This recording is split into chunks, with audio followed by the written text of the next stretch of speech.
la etapa mía del cáncer llegó a una etapa 4. No hice metástasis porque el tumor estaba encapsulado. De signos de Dios, los suplementos, mi estilo de vida, eso es algo que solo Dios lo sabe. Me sacan el tumor y todo eso, pero o sea, como llegué tan avanzado en ese aspecto, a pesar de que era un 4, como que me lo agarraron a tiempo. Y por eso fue que me tuve que hacer las quimios.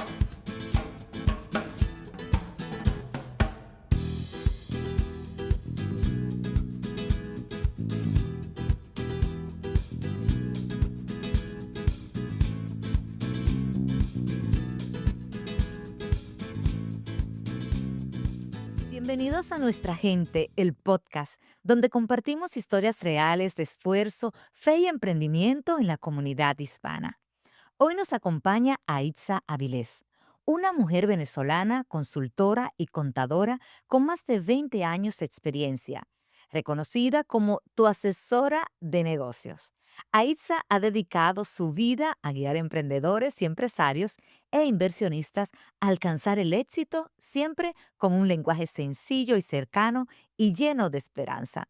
Bueno, muchísimas gracias, Aitza, por acompañarnos en Nuestra Gente. Gracias por tu invitación, encantada de estar aquí en este espacio. Ay, gracias, un lujo porque Aitza también tiene su podcast, entonces yo le decía, wow, es un gran compromiso cuando una persona está haciendo lo mismo que tú, como Sí, que te tienes que sentar del otro lado, ¿te pasa? imagínate, pero la comunicadora es ella, no yo. Bueno, Aitza, háblanos un poco de tu trayectoria. Tú tienes un testimonio muy poderoso también de resiliencia, pero Ujú. quiero que nos vayamos antes de hacer todo ese recorrido a Venezuela. Bueno, déjame mencionar también que tengo raíces puertorriqueñas. Yo crecí en ambos, en Venezuela y en Puerto Rico. Tú sabes cómo es este tema cuando los padres están peleando la custodia de los hijos y bueno, los hijos se amañan, nosotros nos amañamos mucho a Puerto Rico. Son dos mundos completamente diferentes y también la crianza es de dos aspectos diferentes. Porque tus padres son. Mi mamá es venezolana, mi papá era puertorriqueño. Ah, okey. Él trabajó 40 años en Venezuela y de ahí es que salimos nosotros. En Venezuela, pues yo llegué a este país cuando apenas estaba empezando a estudiar la universidad. Y como que le llegó el turno a mi hermano decidir si se quedaba o no. Y yo me quedé aquí, tú sabes, calladita, hecha la que no quería quedarse, pero mi papá encantado de la vida de que nosotros nos quedáramos en Orlando. Desde que llegué a este país estoy en Orlando. Yo creo que es porque yo vengo de una península y aquí estoy en otra península. Esa es la manera en que yo veo la Florida. Y pues como que el clima y de repente las costumbres, claro, Orlando ha crecido de una manera exponencial que no es nada de cuando yo llegué. Esto Antes, era monte, decían, un campo. tal cual, y antes, por decirles algo, para conseguir un paquete, mi papá me traía o me mandaba las paquetes de harina pan de Puerto Rico, porque aquí no se conseguían, ni los pequeños, ni la nata, nada Que de eso era la base de tu alimentación, sí, como todo venezolano. ajá, es como que la costumbre, la maña. Hace, creo que 3 años tuve la oportunidad de viajar a Venezuela antes que pasara todo lo que está pasando hoy en día, Sí. y la casa en donde yo crecí ya no existe, Se transformó. sí. Entonces, no fue hasta ese entonces que yo sané esa esperanza de volver a casa. Oh, qué fuerte. Y ese momento Sí, cuando hace 3 años atrás regresaste, pero después de haber estado fuera, ¿cuántos años? creo que como 10, 12, algo así. Y uno se queda con créanme que ese es un anhelo especialmente cuando llegaba las épocas de Navidad, yo decía: "Me quiero ir para mi casa". Y Ujú. siempre Qué me decían: lindo. "Pero, ¿tu casa? Si tu casa está aquí". Y yo decía hasta que comprendí que ya eso no existe y bueno, fue un proceso de sanación, será un cierre de capítulo de la vida, porque pues sí, ya los pasos de nosotros son otros. Pero tú vienes de una familia numerosa, ¿cuántos son? Yo soy la mayor de 6 hermanos. Mm. La mayorcita, la tremendita. De los 6 5 hermanos estamos aquí en Estados Unidos. Aquí te Uno nada más está en Chile, pero ya en Venezuela no. O sea, la única familia que queda es tíos, tías, primos y pues nada. Gracias a Dios tenemos también a nuestra madre aquí y eso es una gran ventaja para nosotros. Sí, que exacto, que aunque tenías ese apego a tu tierra, Ajá, tal tuviste cual. la bendición de tener a tus seres queridos contigo en los Estados Esto es Unidos. reciente. O sea, hay ciertas, yo en parte estoy muy agradecida por ciertas leyes que se establecieron. Eso sí, yo cumplí todos los requisitos tal cual y Sí. gracias a Dios lo pude lograr, traerme a todos mis hermanos. ¿Cómo fue ese proceso? Porque, Ah, okey, ya dejaste Venezuela, Puerto Rico y viniste para Orlando, ¿ya Orlando. tenías tus niños o lo No, no, tuviste no, de yo los tuve ya, esas son consecuencias de una inmadurez, no voy a decir que no, pero asumí mi responsabilidad, tenía 21 años cuando nació mi primer hijo. Eh, Fue bastante duro. De hecho, les voy a contar algo que a corta edad me faltaban unos meses para cumplir los 23, 2, 3 meses, y yo decidí, hacerme la cirugía para no tener más hijos. Oh, wow. Aún en ese proceso yo estaba pasando que la niña se me complicó el parto cuando llegué al hospital, la niña no estaba respirando, la tuvieron que poner en terapia intensiva, los cuidados de los bebés. Y con todo y eso yo tomé esa decisión, porque algo que sí me ocasionó un impacto es que aquí o sea, no hay familia, no hay tías, no hay Ujú. tíos, no hay primos que te ayuden y tú tienes que recurrir a un cuido. Y eso no existía en mi mentalidad, porque nunca lo vi en mi casa. Entonces, ocasionó un impacto muy grande y, pues, gracias a Dios que en el proceso de la vida, sabes que siempre nos adaptamos familias, y en aquel entonces me era muy amiga de un grupo de mexicanos, y en el proceso ellos me ayudaron mucho a cuidar a los niños. Ellos no se dejaban cambiar un pañal de nadie, que no fuera yo. Solo de mamá. Nunca, eso fue algo que también en el daycare, tenía que ir a cambiar el pañal. ¿Y cómo era ese proceso? Porque trabajando más cuidando a los chicos. Es un proceso como creo que todavía muchas madres hoy en día lo viven, pero algo que a mí me ha servido siempre es la estructuración. Desafortunadamente o afortunadamente, yo me manejo mucho con siempre, eso ha sido porque cómo uno se organiza y rinde el tiempo. Pero todo ese proceso, se cuenta ahora, pero fue difícil. Es decir, ¿qué Claro. momentos recuerda de esa etapa como madre soltera y más teniendo que trabajar? Es decir, A cuéntanos un mí lo poco que algún testimonio en ese sentido. o sea, hubo mucho sacrificio, Ujú. hubo mucha, de repente, que mis hijos salieran en roles de la escuela, no podía ir, porque el trabajo era de 8 a 5, y no podía, entonces, si pedía permiso por una cosa, no podía ir a la otra, porque yo trabajé en corporaciones, el americano, tú sabes que está estructurado completamente diferente, Exacto. y eso es lo que a veces sufro más hoy en día que soy abuela, ya soy abuelita, Anda. y me he dado cuenta, o sea, como que ahora veo más de mis nietos, lo que hacen, cómo lo hacen, y me retroalimento de eso, y, me quedo pensando, ¿y por qué no lo vi con mis hijos? Tú decías algo dentro de nuestra conversación de educarte, pero tú eres una educadora innata, porque todo ese conocimiento lo multiplicas. Háblanos un poco de esa parte tuya, porque yo estaba ¿Tú mirando tu canal de YouTube y son tips muy valiosos para no solo para negocios, sino también para uno como individuo. Ajá. Mira, ¿viste algo en mí que yo creo que muchos tardan en ver? Y siempre lo he dicho, muchas de las cosas que yo traigo al emprendedor, al empresario, no nada más al emprendedor, son cosas que ya a mí me han tocado vivir. Por buenas circunstancias, malas circunstancias, o sea, nunca veo lo negativo, siempre veo lo positivo. Y cada proceso de esto ha sido para un crecimiento. Aún mi divorcio, porque mi ex esposo y yo somos los mejores amigos hoy en día, fue de crecimiento para ambos, porque crecimos en diferentes cosas y lo hicimos bien. Qué bueno. So, estos no son malas rachas, no son malos momentos, no lo son. Son el alfarero poniendo sus huellas y amoldándonos en lo que nosotros necesitamos o en lo que nos va a proporcionar para la vida. En mi carrera y en lo que yo hago, trato de mantener un lenguaje lo más básico posible, porque también he aprendido en mi proceso que si me pongo a hablar de activos y pasivos y cuentas por cobrar, la persona No lo no entiende. me entiende. Si tú me lo dices a mí, yo igual, no lo entiendo. Así. No, no, y eso sucede. Entonces, también quiero que sepan que en los últimos 5 años, hace 5 años atrás, yo me tuve que pulir bastante en el español, porque yo era más inglés y muchos de mis términos técnicos de lo que yo hago eran en inglés, y yo veía que la persona me quedaba viendo como que no te estoy entendiendo. Okey.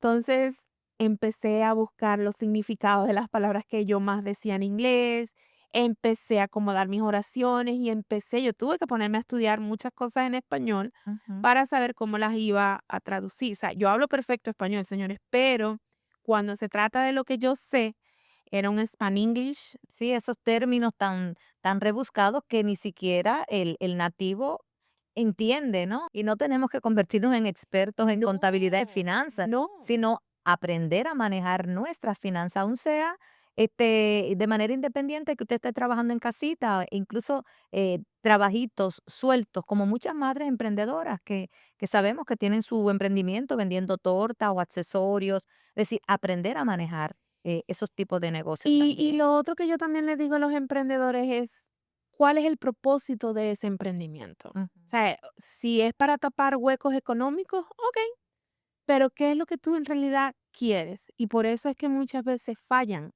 porque en realidad, aún personas que son contadores profesionales, expertos y con todas las credenciales, hay veces yo veo, y yo hago esto, y yo hago esto, y yo hago esto, y yo misma digo: "Ay, pero yo no puedo, porque yo me", no sé, No, no, yo no, no, una locura, una locura.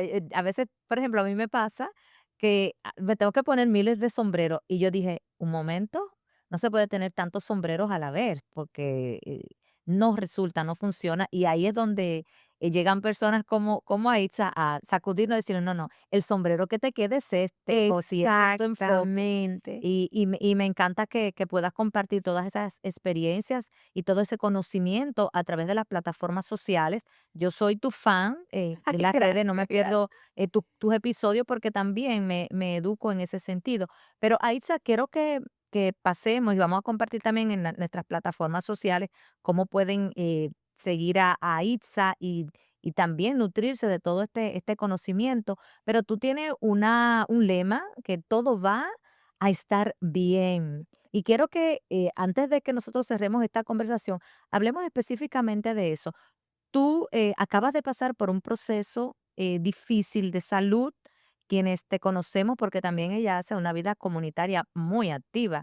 Ustedes la ven aquí como empresaria, pero también es un ser humano con una Sí, nobleza y un, sí. y un, y un don de entrega. Y me encanta también que tienes ese balance en tu vida. Háblanos un poco de ese proceso por el que acabas de pasar. Mira, Heidi, todavía anoche, yo no sé si este pensamiento le sucede a muchas personas, pero yo en 1000 años, hubiese creído que yo iba a vivir un proceso de cáncer. Em, lo hablo a la ligera porque a la final tuve mucha fe. Mi fe, eso es algo que nosotros no entendemos. La fe no necesariamente significa que no vamos a pasar el problema o que estamos exentos de problemas. La fe es simplemente tener la fortaleza de que tú vas a salir airosa o victoriosa de ese proceso. La etapa mía del cáncer llegó a una etapa 4. No hice metástasis porque el tumor estaba encapsulado. Designios de Dios, los suplementos, mi estilo de vida, eso es algo que solo Dios lo sabe. Me sacan el tumor y todo eso, pero o sea, como llegué tan avanzado en ese aspecto, a pesar de que era un 4, como que me lo agarraron a tiempo, y por eso fue que me tuve que hacer las quimios. Fueron 12 sesiones en donde eran 3 diferentes, o sea, eran 3 días de quimio, viernes, sábado y domingo, porque ellos me enviaban a la casa con una pompita que duraba 46 horas recibiendo el quimio. El lunes yo salí alegre porque ya me sacaban esa aguja, yo le tenía pavor a la aguja y me tomaba el día para recuperarme. Y para el martes Para mí era como que todo iba a estar bien, o sea, ya. Y así como visualizo mis schedules, mis horarios, así también visualicé este proceso. Sabía que iba a tener un final, sabía, o sea, tenía que confiar en lo que me estaban diciendo. Mis exámenes iban progresando, que todo iba saliendo bien. Creo que fue como en la octava, me hicieron el examen de sangre en donde ya que ya no tenía cáncer, pero tenía que terminar el tratamiento porque el tratamiento es lo que da la seguridad o por lo menos ¿cómo que se dice? La esperanza de que eso no va a volver. Y una pregunta, ¿cuándo te diagnostican En el cáncer? septiembre del 2024, nunca se me va a olvidar, septiembre 27 del 2024 y octubre 24, un día antes de mi cumpleaños, fue donde me dijeron que era etapa 4, que sí era cáncer, que como yo no me había dado cuenta antes, yo lo confundí con mi proceso de menopausia, porque es uno de los síntomas. Y una mala menopausia puede causar cáncer en el colon. Esto es algo que, pues, hice mi research. Después que terminé Ujú. mi proceso, me dio por investigar y entendí muchas cosas. Y ese diagnóstico en ese momento, ¿estuviste sola? ¿Cómo fue? Estuve sola, simplemente bajé mis ojos, respiré profundo, no dejé que me hablaran mucho porque mi hija fue la que me fue a recoger. Cuando vi a mi esposo, él se alarma, pero yo estaba tranquila, o sea, y todavía hoy en día mis compañeras en la oficina me dicen, mis asociadas, ellas dicen que yo hablo como que si eso fue una gripe y yo no sé qué decirte, o sea, no me enfoqué en ver la gravedad, me enfoqué en ver en la misericordia de Dios. Ese fue mi enfoque. Mi enfoque ha sido, todavía estoy en el proceso, estoy en las 6 semanas de, ¿cómo es que dice? Como ellos están pendientes a ver qué sucede con mi cuerpo y eso, porque todavía tengo que estar alerta por los glóbulos blancos. Yo igual estoy, o sea, tú me ves. ¿Estás tranquila? ¿Y has pensado en algún momento durante este proceso, te he visto tan feliz con tus hijos, pero en esta etapa como abuelita, una abuelita joven, pero esa parte familiar que uno está como que valorando más el tiempo, la calidad? Sí, hay varias cosas que este proceso me ayudó. La primera fue reconocer los dioses que yo tenía y una de esas era el trabajo. Mucha gente me conoce por ser una persona que trabaja mucho. No es que trabaje mucho, soy muy responsable en lo que hago. Son empresas, son finanzas, es dinero de otras personas. Y para mí eso es una gran responsabilidad. O sea, tengo que tener la conciencia. Lo único que me hizo es entender de que porque yo no estuviera ahí, eh, no, eso se iba a acabar. Eso fue una de las cosas. La otra es eso, el tiempo con los hijos, con los nietos, con la familia. Y yo dije, hey, o sea, yo siento que Dios me dijo, si perdiste, si tú te sientes de verdad mal por esto, te estoy dando una oportunidad que lo vivas de otra manera y todavía no lo ves y es el tiempo con mis nietos. So, cambié mis prioridades. Tenemos que entender familia como dueños de negocios y todo eso, que el tiempo de la otra persona, del profesional, es una persona igual que uno. Entonces, si yo no estoy haciendo caso a lo que me dicen, si todavía no veo la insistencia de mi contador de que me está pidiendo esta información, ya la responsabilidad se sale de mis ¿Mm? manos. Y eso ha sido un proceso de capacitación, como te digo, las cosas pasan y yo ni siquiera las entiendo, porque en el 2024 nosotras agarramos fue para capacitarnos, aprovechamos de repente que estábamos lentas, vamos a decirlo Ujú. así, y me dediqué a capacitar, a buscar herramientas para optimizar procesos, sin saber que esto venía, Wow, porque de hecho nosotras terminamos en agosto. O sea, después que saltamos en la época de impuestos, hasta agosto, que es que empiezan las escuelas, es que agarramos para y ahí capacitarnos. te capacitaste y cuando te dan el diagnóstico, ya tú habías avanzado en tu trabajo aún sin saberlo. Aún sin Pero saberlo. esta parte familiar, y yo sé que es la parte más difícil de enfrentar un cáncer, porque nos convierte más sensible y queremos como que aprovechar al máximo esa parte familiar. Quisiera que pudieras compartir con nuestra audiencia ese momento tan íntimo, ¿verdad? con tu familia, con tus hijos, con tus nietos? Es decir, ¿qué tú estás aprovechando en esta etapa de tu vida con Crear ellos? memorias y crear un legado, un buen nombre. O sea, Aixa Vilés no es un nombre común y no es una persona común.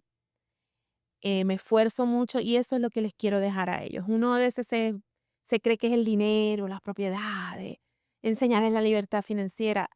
Para mí, parte de la libertad financiera es el amor y la estabilidad familiar. Cuando nosotros ponemos, obviamente, primero Dios y nuestra familia, porque a la final ellos fueron los que también me hicieron entender como que yo estaba en un problema. Parte de mi testimonio es ese, que yo reúno toda mi familia, o sea, a mis hijos, a mi hermano, a mi mamá, para dejarles saber la situación. Ellos todos se quebrantan y yo me quedé como que, ¿qué pasó aquí? Ujú. Entonces, esto es un problema. O sea, ellos me hicieron entender a mí que hubo un problema. Y mi mamá me pudo reconocer que es que la palabra cáncer en muchas personas es muerte. Ella, ¿tú sabes lo que ella hacía? Ella grababa las conversaciones con el doctor para después mandárselas a alguien para que alguien se las tradujera, porque no confiaba en mí, en lo que yo le fuera a decir. Wow. Y yo le digo, no, yo no te voy a engañar, yo te tengo que decir la verdad para que también estés preparada. Si algo me pasa, no te agarre de sorpresa. Y mi propia madre aprendió a ver en mí, yo siempre la consideré una persona hipocondríaca, o sea, que mi mamá, ay, me duele, ay, ay, y ella nunca escuchó un ay de mí. Y ella veía que aún de repente que yo porque eso te pone, tú sabes, bien down y no era mejor no hablar. Sensible, Sí, sensible. era mejor no hablar para no llenarse de gases y todo eso, pero ella siempre me vio con una buena actitud y una buena manera de aceptar lo que yo estaba viviendo. No es fácil, ¿sabes? Las uñas, el cabello, que tu piel es sensible ahora a muchas cosas, que no puedes comer muchas cosas. Yo sí le pedí a Dios, Heidi. Yo paso mi proceso, no me voy a quejar, voy a dar lo mejor de mí, pero por favor ayúdame a que mi estilo de vida no cambie, ayúdame a seguir pasando ese tiempo con mis nietos.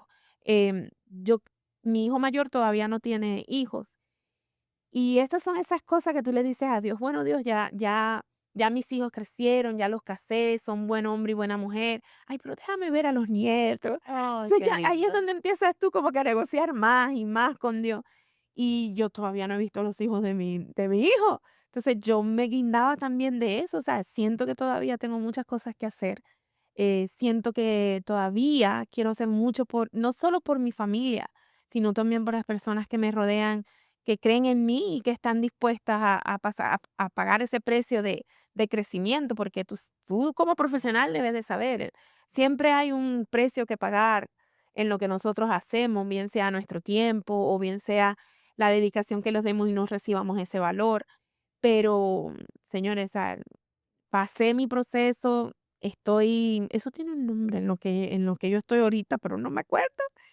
Em, Me aferré mucho a mi familia, busqué mucho del amor de mis nietos, de mis hijos. De hecho, los eduqué a ellos de lo que yo estaba pasando para que ellos tampoco sintieran miedo.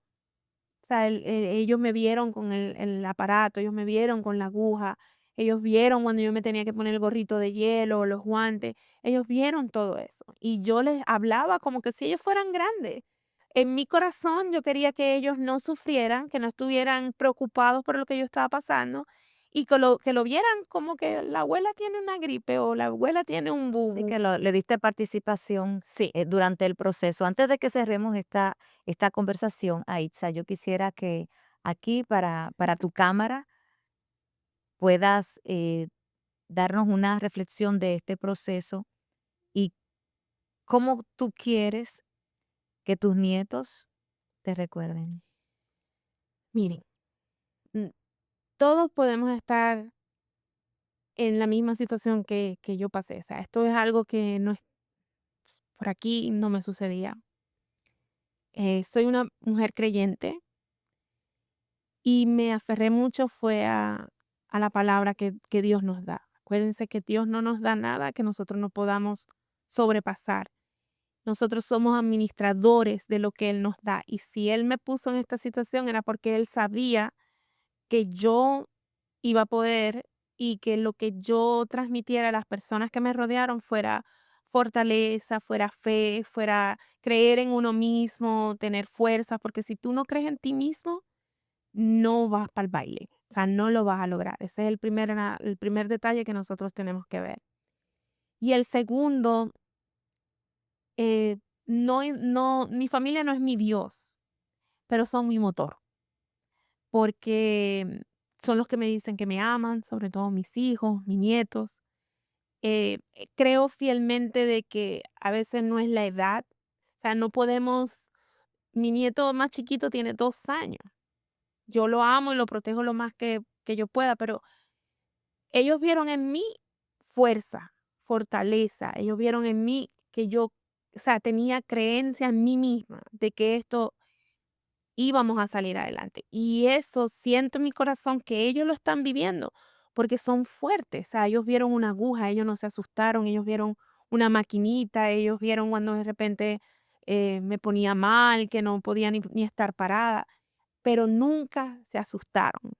So, tengo la convicción de que en un futuro, si ellos llegan a estar en un proceso algo parecido, que Dios permita que no sea, pero puede ser incluso un divorcio, eh, a lo mejor un intento de un proyecto y fracaso, ellos se levanten, hagan así en sus rodillitas y digan, voy otra vez.